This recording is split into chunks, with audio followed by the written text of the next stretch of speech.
So thank you, everyone, for joining this webinar today on prevention of PFAS pollution and monitoring of PFAS environmental releases. My name is Eeva Leinala from the OECD Secretariat. And this webinar is part of a series of webinars from the OECD UNEP Global PFAS Group. So a little bit about this group. It was established more than 10 years ago now in 2012. Under the previous global framework on chemicals and resolutions on different actions for PFAS under the SAICM framework. So one aspect of this group is to share information on risk management approaches and also other associated information on PFAS through periodic webinars. The group also produces a number of different types of documents and information to support risk management of PFAS, as well as shares information on our OECD PFAS portal on risk management activities in different countries. So you can find information on the group on the OECD PFAS portal, and we'll put a link into the chat later on. There you can also find recordings of previous webinars that we have done. So just a bit of housekeeping points for this webinar. So you will have in the Zoom functionalities a Q&A button, so question and answer button. So if you could please include any questions that you have for the two speakers using that Q&A functionality, and we'll address as many of the questions as we can following the two presentations.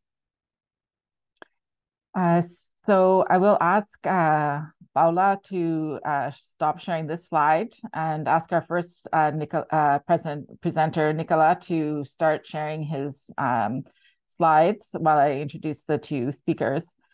So today we're pleased to have with us Nicolas Humez from SARP Industries, which is part of Veolia, and also Caitlin Briere from the Office of Pollution Prevention and Toxics at the US EPA. And they'll both be sharing with us some of their experiences and information on different aspects of monitoring of PFAS environmental releases and also prevention of PFAS pollution. So with that, I'd like to turn it first over to Nicolas. Please go ahead. Thank you very much, Eeva. It's a pleasure for me to be with you. I will focus indeed on waste because this is where I'm working on, and specifically on hazardous waste. And I would like to share with you all the concern we have at the moment and where we are in terms of information and information we can share, which is a bit difficult when we talk about PFAS. And and I'm happy to answer any kind of question on that. First of all, I would like to spend, even if normally we don't do that, 1 minute on the disclaimer. It's very important for us, and this disclaimer on all the slides I will present to you. What is important for me to speak about this disclaimer is when we talk about PFAS issues in general, we are really, as one of the stakeholders among all the stakeholders on that issue, really under pressure. And it makes our life very difficult because then it's difficult to share information with others. It's difficult to say where we are, what we are doing, what are the performances of our installation at the moment, because you always have someone who can attack us, even if we are trying to do our best in order to solve issues regarding PFAS. So for us, this disclaimer is very important. So I will start by this. I think that most of you around your screen already know that, but what are PFAS? It's a very, very big family of substances where the main point is these super strong carbon-fluorine bonds that make this kind of molecules persistent in the environment in a very, very long term. And yes, also what is important to know is that this kind of substances are only made. It does not exist in the environment. So if we find it in the environment, this is due only to the fact that there are human activities around. Some of the substances are recognized as bioaccumulative, and they have long half-life in human. Some of them are also toxic. I have to say that we always say some of those substances. We cannot generalize to all kind of substances. First of all, because we have a very, very small list of substances on which we have a complete information regarding the toxicity. And then because we have differences between what is recognized as and what is supposed to be toxic. There is a large range of application on that kind of molecules. You also have the small schemes on the different uses. It's for consumers, it's for industrial uses. So many applications, just because those molecules have fantastic properties, I have to say. Some of them are resist to fires, also others are repelling water, oil stains. They also have some properties when we talk about the polymers on corrosion and this kind of thing. So it's really a family of substances on which the properties make it very relevant in our daily life. So we have to have this in mind. Where are PFAS in the environment? Unfortunately, you know that it's everywhere, mainly because of the very high mobility of these substances, mobility in water mainly. So this is why today it's very difficult to find an area or a portion of the environment where we don't find any kind of PFAS. I also put on that slide some ranges of concentration of PFAS in different kind of water, so drinking water, groundwater, and surface water. So you see that the ranges are very wide, and the concentration can be quite high compared to the level we have for drinking water. And also, you may have to know that we can find PFAS in all human bodies. 100% or quite 100% of the population is impregnated in different parts of the bodies. And this is why we also talk about the endocrine disruptor properties of some of those PFAS. Another point which is important is that we talk about that family, very big family. We have a lot of concern about that. But finally, today, even with all the concern we have, we don't have a big picture, the big picture of regarding PFAS. So we know more or less what are the different families, class, subclass, group, subgroup. But then when we come at looking at the knowledge about the PFAS, we only have information about less than 1% of this big family. So this makes, again, much more difficult assessing anything about PFAS in the environment, in waste, or in human body when we talk about this family of substances.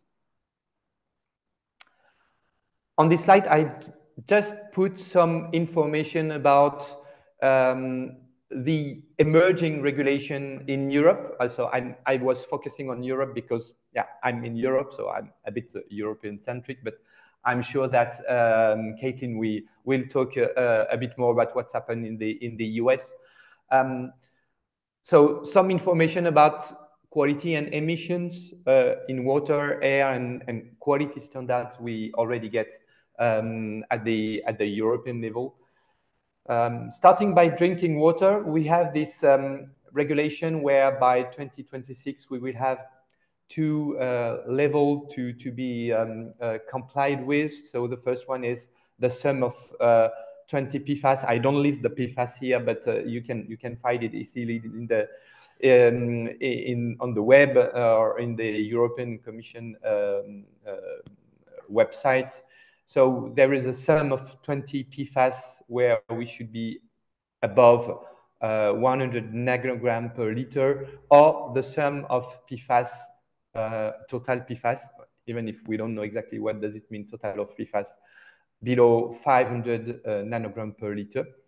Some member states have already decided to implement now or to apply now this regulation, even if the entry into force or the application is by 2026, because of all the concern the population has around the quality of drinking water or the contamination or non-contamination of drinking water regarding PFAS.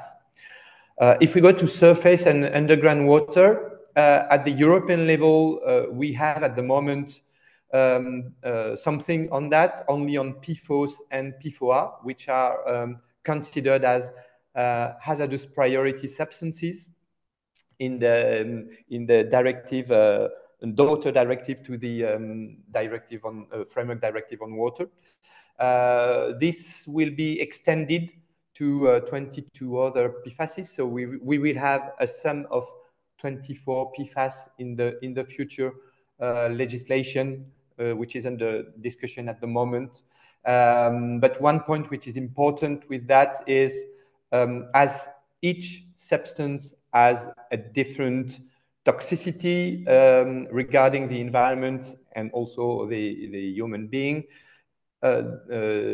it has been decided to integrate a toxic equivalent for each substance, which is related, in fact, to the toxicity of PFOA, which is something important for us because we estimate that in the future of the legislation regarding monitoring and emission limit values that will be applied regarding emission of PFAS in the environment, it's very important to take into account the toxic equivalent. Otherwise, we always had apple and oranges.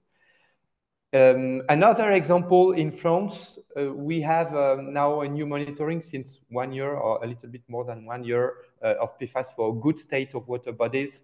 And there is an obligation to look at 5 different PFAS in surface water and 14 when we talk about underground water. And something also interesting to share with you, there is at the moment in France a national monitoring campaign that just starts. The idea is to assess the level of PFAS which is discharged into the water bodies from industries. This campaign will start in September and will end in June 2024. So depending on the kind of installation or industry, some have to start now. Another package of industry will start in 3 months, etc., etc. And for the waste industry and mainly for the hazardous waste facilities, we are at the end. So we will start the campaign in March 2024. But some installation for sure will start before. There is no obligation to start only in March 2024. And the idea is to make 3 consecutive sampling and analysis of monitoring. We have a list of 20 PFAS, which is mandatory, and then there is a sub-list of 8 other PFASs PFAS, sorry, that we can also carry out. And if we have an information about other substances that are used, treated, stored, or rejected to the environment, other than those 28, we also have to monitor those substances. So I would say that we took the decision, at least in my company, but for the hazardous waste sector in general in France, to monitor the 28 substances, even if we don't have some of the PFAS in the second list. It will be a very interesting campaign, and the idea for the French government is to have an overview of the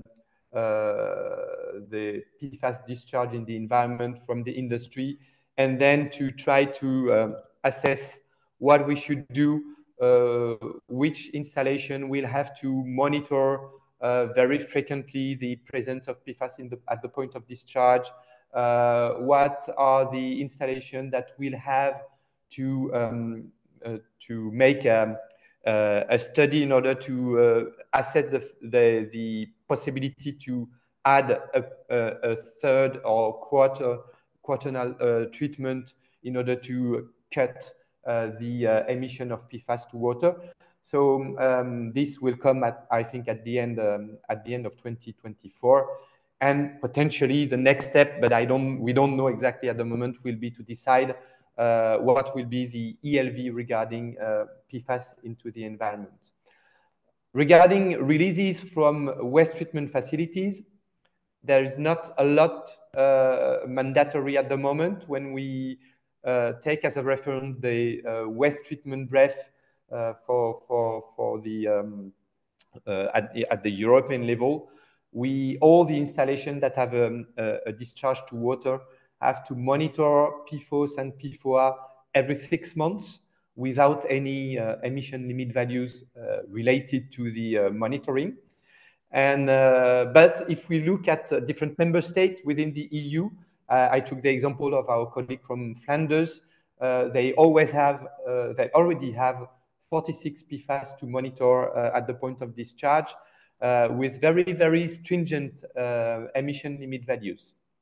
Now, if we go to the emission to air, there is nothing at the moment in terms of obligation to monitor or to look at specific emission limit values. Nevertheless, some of the PFAS are also POP substances. So PFOS, PFOA, and PFHXS are POPs. And this means that potentially, if we have to refer to something in terms of performances of installation, and specifically regarding thermal treatment, we have to rely on the destruction efficiency and destruction and removal efficiency, which are provided in the technical guideline of the Basel Convention regarding efficient treatment of POP substances. Now, if we look at quality standards, I've put here the number we have, or the figures we have. The first one is from PFAS regarding the tolerable weekly intake, with 4 PFAS that are focused on. So PFOS, PFOA, PFNA, and PFHXS, with a limit of 4.4 nanogram per kilogram. And I put this value related to other value that we already have in mind. So it's a bit more than when we talk about dioxin, sulfuran, and PCB dioxin like, and it's a bit less than what we have when we talk of mercury and inorganic mercury. Now, regarding environmental quality standard, we don't have a lot of things, neither at the moment at the EU level, but we have something on PFOS, and we will have something on the sum of the 24 PFOS in the near future, with a limit at 0.65 nanogram per liter. Again, I put some references with other substances, and you can see that it's less than what we have on a specific brominated flame retardant, which is SBCDD, and it's much less than what we have on lead and compounds. So not a lot exists at the moment in terms of references if we want to see if we are performant and if we comply with existing rule in terms of no impact on the environment. So you can understand that it's at the moment difficult for the industry in general, but for the waste industry in particular to say, yes, okay, I'm right or I'm wrong when I talk about emission of PFAS into the environment. I will take a bit of time on this slide specifically because here I wanted to show you it's a simplified scheme, even if you can find it not very simple to understand. The idea is to show to you where are the flows of PFAS when we are in the entire or global hazardous waste management. So I'm really dealing with what happened on hazardous waste management. I don't talk about non-hazardous waste management. So we have two, I would say, provider of or producers of waste contaminated or containing PFAS, industry and recycling sector on one hand, and everything coming from contaminated sites on the other end.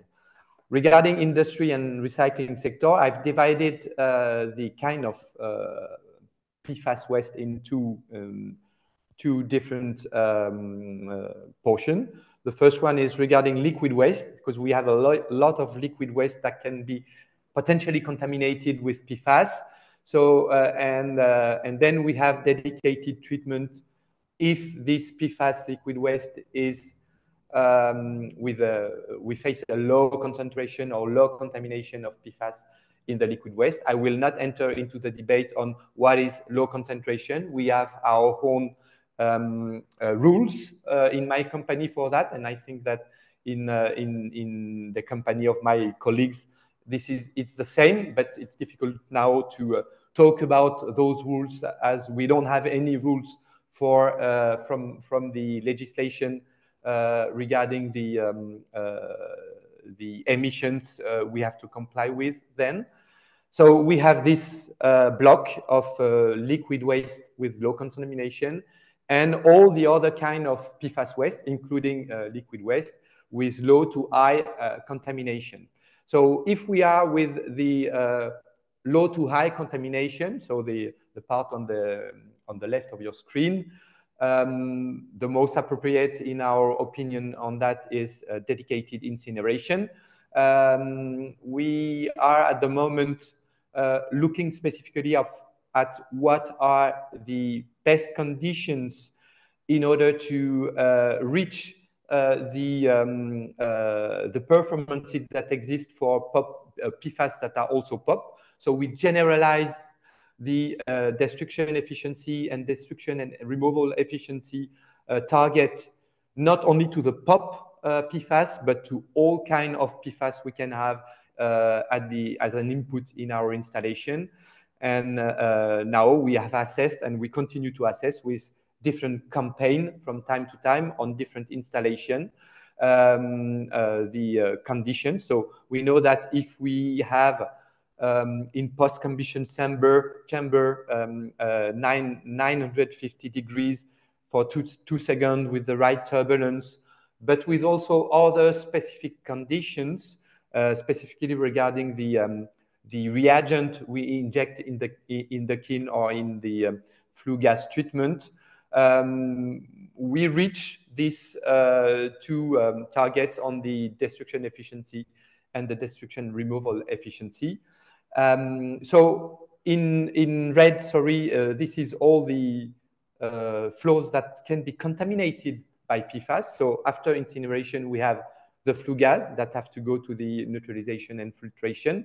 And the output from the flue gas is the treated air at the stack and the APC residues, or the fly ashes, that have to go to stabilization and solidification before going to hazardous waste landfill. For the solid waste, the bottom ashes, the same, they are going directly to hazardous waste landfill. At least for us, there is no use or recycling or recovery of solid residues coming from incineration. If we go now to liquid waste, so we have different kind of water-based liquid waste treatments with a lot of different combination of third treatment that help us to abate drastically the potential emission of PFAS to the water bodies.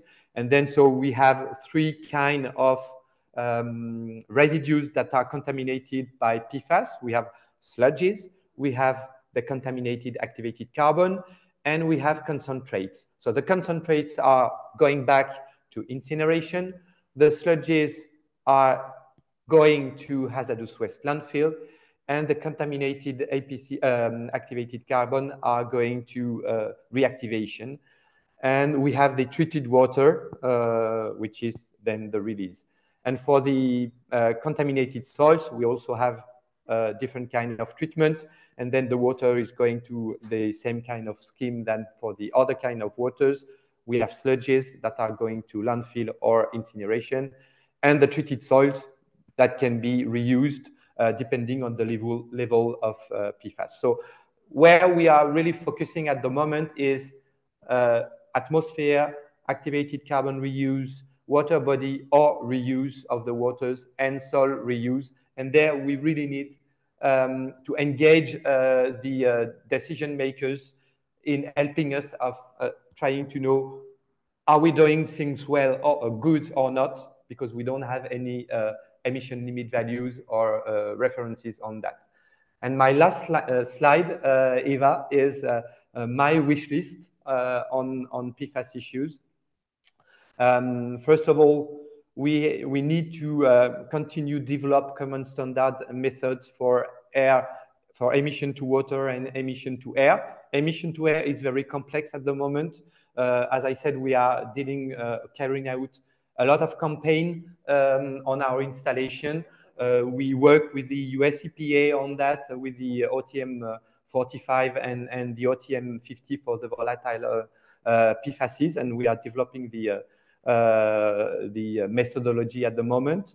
We need also to go a bit further on the standard for PFAS analysis in all kind of waste. At the moment, this is not the case. So we struggle to find information and to analyze where we have PFAS in the waste we receive, mainly on solid waste, oily waste, complex and multiphasic waste. We need to find index methods, because we will never go to look at hundreds focused substances in the waste at the entrance of our installation. Another point which is very important for us, what is a PFAS waste? In which cases we need to take into consideration the fact that the waste contain PFAS in order to orientate the waste in the right route in terms of treatment. Looking at definition on harmonized and practicable ELVs for emission to water and emission to air. We really need to discuss that with decision maker at the moment. And very important also for us, transparency and traceability about the presence of substances of PFAS in waste. And this is a question for our customers, which are the producers of waste. So the industry in general should put an effort on that in order to provide to us information on the presence of PFAS in the residues we receive. Thank you very much. Thanks, Nicolas, for that interesting presentation on the challenges from a hazardous waste operator in both monitoring PFAS, but also dealing with a lot of the different analytical issues in terms of standards or limit values that you need to monitor against, but also absence of information as well, and the challenges there. So I've seen in the Q&A, there's several questions for you, and we'll come back to some of them after Caitlin's presentation. But for now, I'd like to move to the presentation from Caitlin from the Office of Pollution and Prevention and Toxics at the EPA. And she'll be presenting on PFAS information reported to the U.S. Toxics Release Inventory. So Caitlin, please. Thank you so much. So yes, my name is Caitlin Briere. I'm an analyst with the US EPA's Toxics Release Inventory Program, which is the US's Pollutant Release and Transfer Register.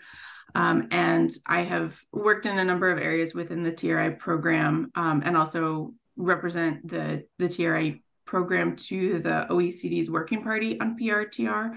And so I will be talking today on the data that we have collected on certain covered PFAS that were added to the TRI reporting list beginning with 2020. And this is very much based on the data we have, not the data we wish for. So I apologize in advance if this is potentially more limited in scope than people are hoping for, but this is very much a work in progress. So next slide, please. So as some of you may be familiar with, certain PFAS were added to the TRI list with the National Defense Authorization Act of 2020, which does indeed seem like a strange way to add environmental law coverage to our program. But the US Congress acts in surprising ways sometimes.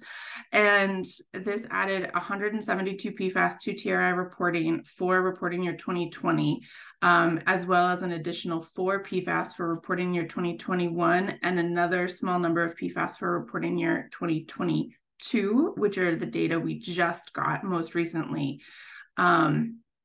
This was the first time that chemicals or pollutants were added to the TRI list through a law this way, as opposed to the more traditional avenues for adding chemical coverage that are petitions from organizations or members of the public, or through rulemaking on EPA's part. So this was a very fast action.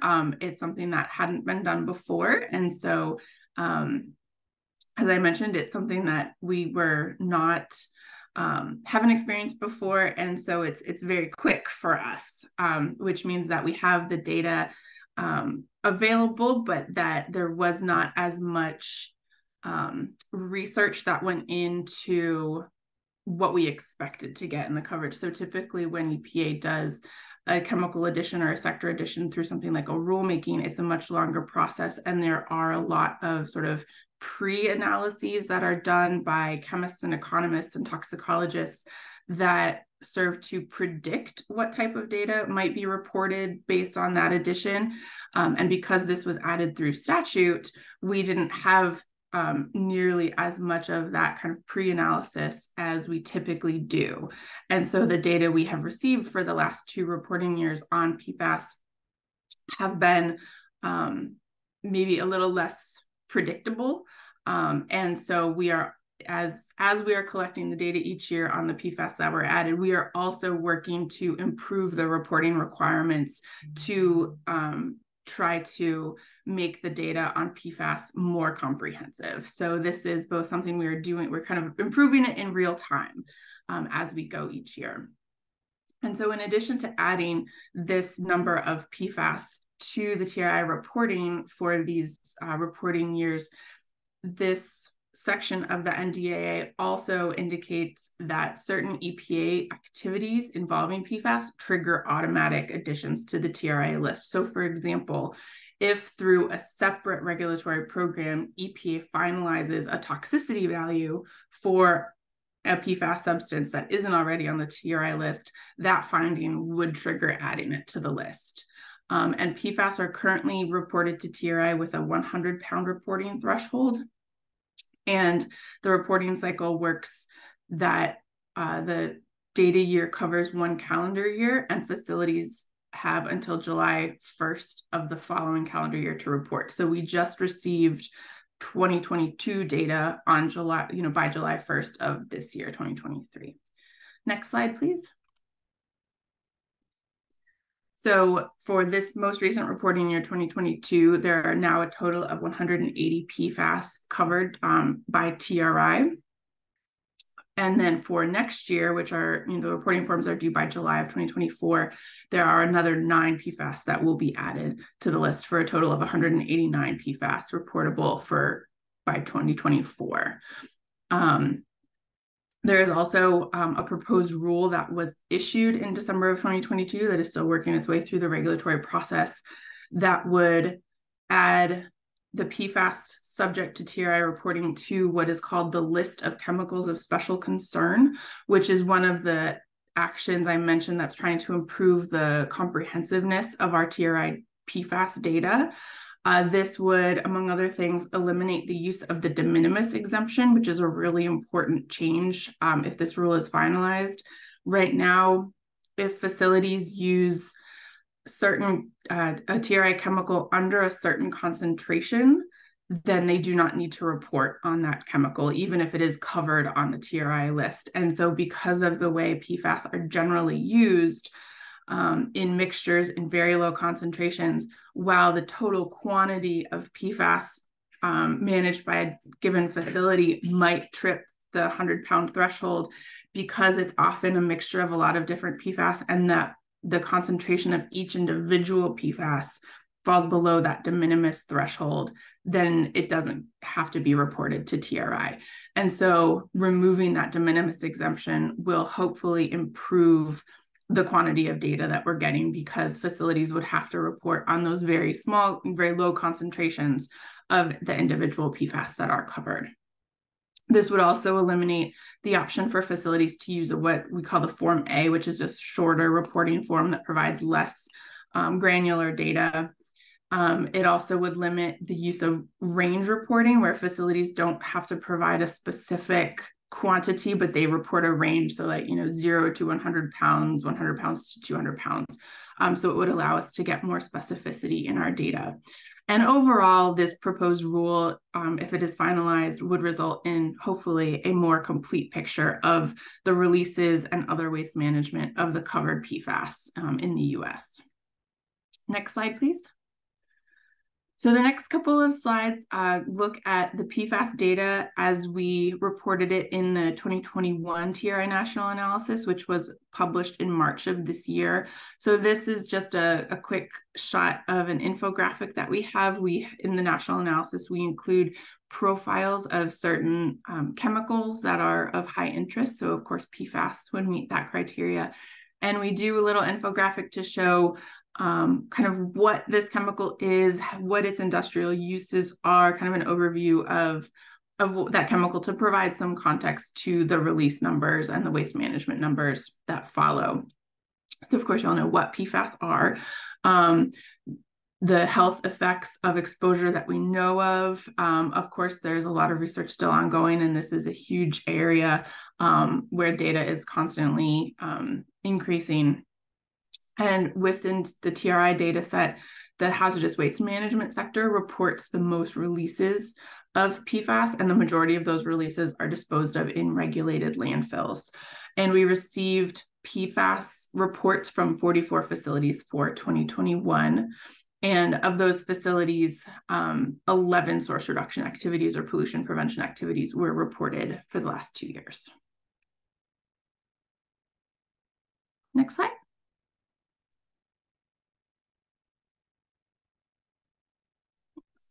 So this is just a breakdown of the reporting sectors that submitted data for PFAS for reporting year 2021.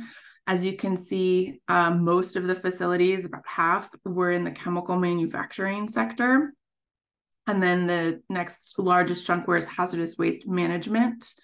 And this is based on number of facilities, not quantity of PFAS reported, just to clarify. And so followed by petroleum products, manufacturing, non-metallic mineral products, and then all others. And the most reported PFAS for 2021 were PFOA and HFPO, dimer acid, and PFAS. Next slide. So we have only received PFAS data in TRI for the previous 2 years. And so we can't really speak to a trend yet. That's going to take another few years, but we can offer a comparison. And just to be very transparent, even this comparison is not perfectly apples to apples, because as I mentioned earlier in my presentation, we had additional PFAS reportable for 2021 than we had for 2020. And so there are more chemicals covered in the 2021 data than there were in 2020. But overall, we had 3 more facilities reported for PFAS in 2021 compared to 2020. And the total waste managed of this group increased by 59%, but that increase was driven almost entirely by one of the newly added PFAS, perfluorooctyl iodide. Almost all of the increase was just that one additional PFAS that was added for 2021. The majority of forms were from chemical manufacturing facilities and hazardous waste management, TSDs, transfer store disposal facilities. On-site treatment is the yellow chunk of the top graph, and that includes incineration. And one single waste management facility is responsible for about 73% of the treatment for 2021. In terms of the quantity of PFAS that was released, so it's the red portion of the top graph, and that's broken down in the bottom graph by disposal media. So you can see that the vast majority of PFAS that was released in 2021 went to land disposal, and the majority of that was a single facility. That is a hazardous waste management facility that reported 68,000 pounds of PFAS released to a landfill for 2021. So while when we graph it like this, it looks like a huge increase, and it is significant because there are relatively a few facilities reporting PFAS to TRI.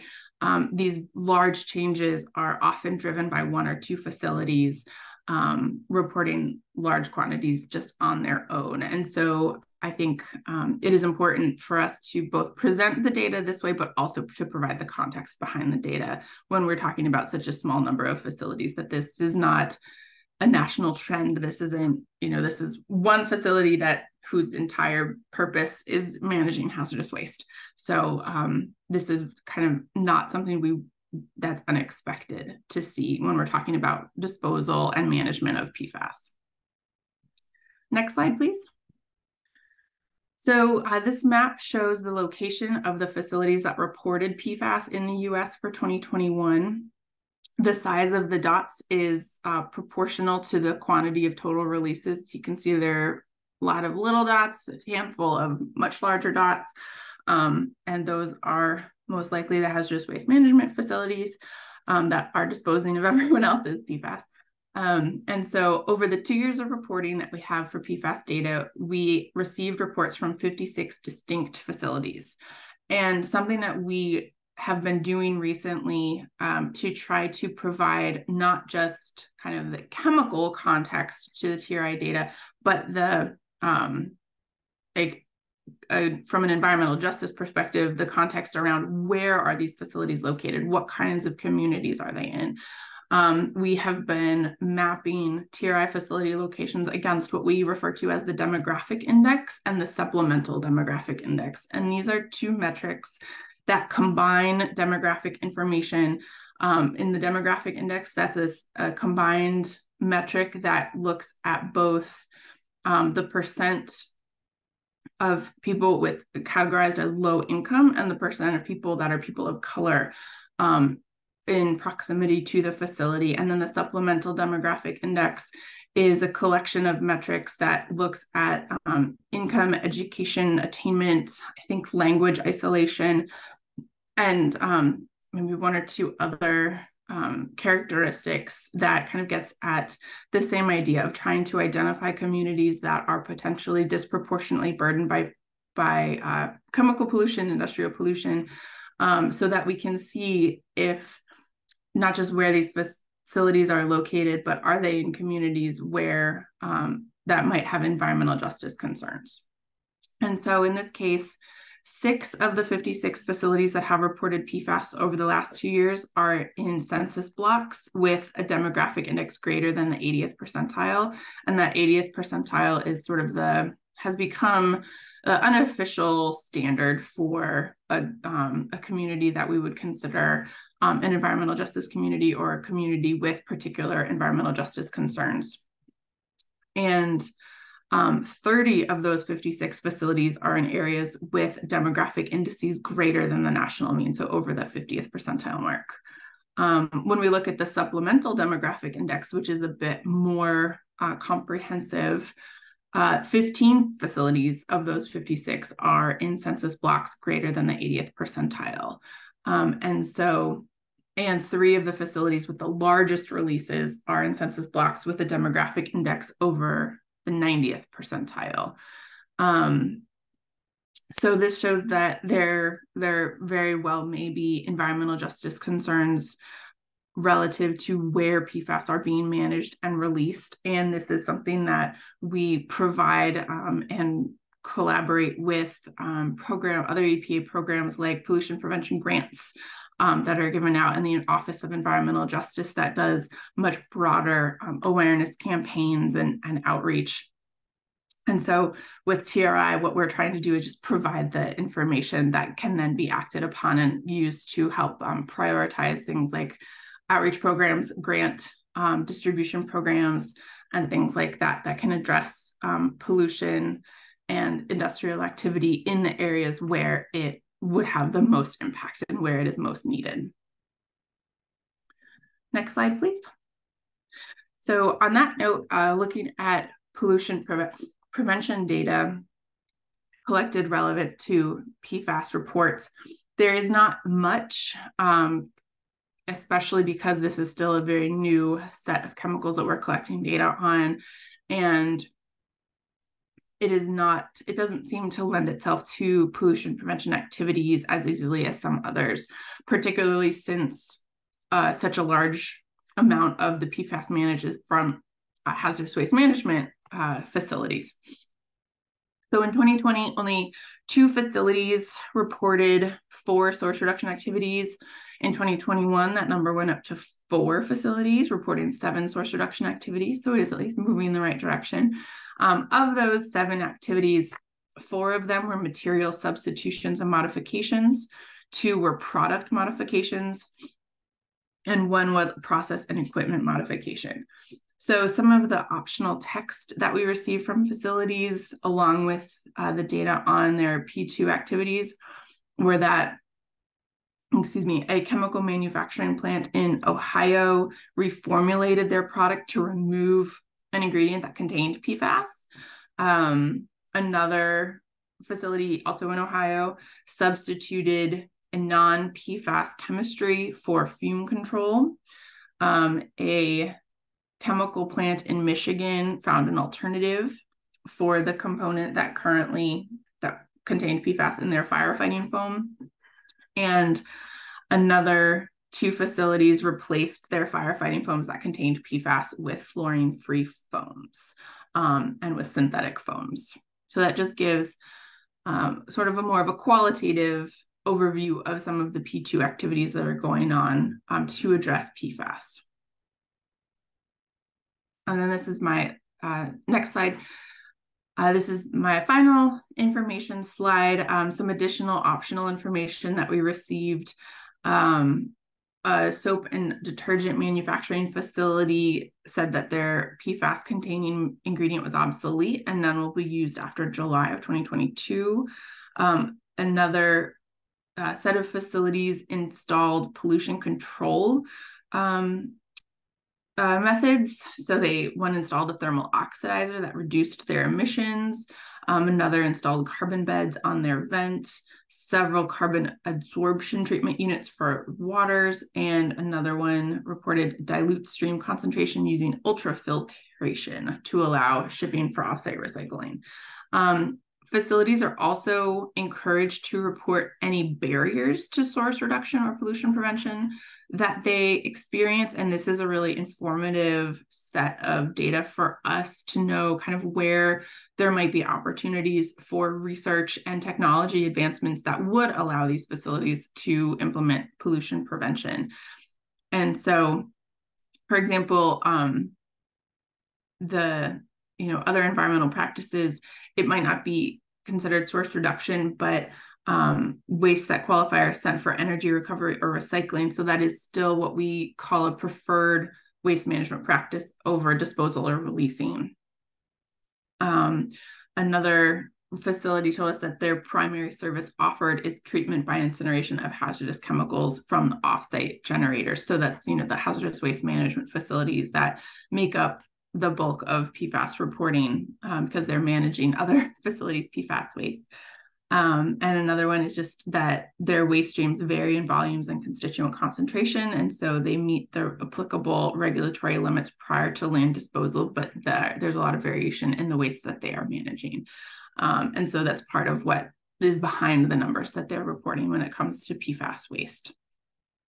So next slide, please. This is just my contact information, as well as a few links that might be informative or useful if you would like to look into more of what TRI is doing or more of what the EPA as a whole is doing to address PFAS pollution. Thank you. Thanks, Caitlin, for the overview from the TRI new data collection on PFAS. I think it's one of the first pollutant release and transfer registries that's collecting information on PFAS. And I think it's particularly interesting as well, the additional voluntary information that's collected, as it gives an idea of innovation that's occurring or also substitution. So it's information that could be useful to other actors as well in their innovation and substitution approaches.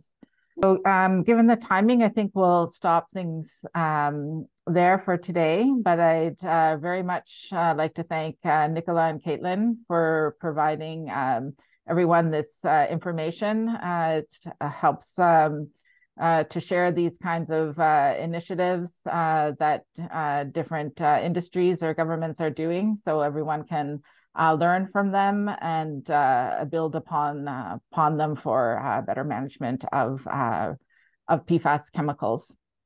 So thank you very much for joining us, and I wish everyone a good day. Thank you so much. Thank you. Bye. Bye.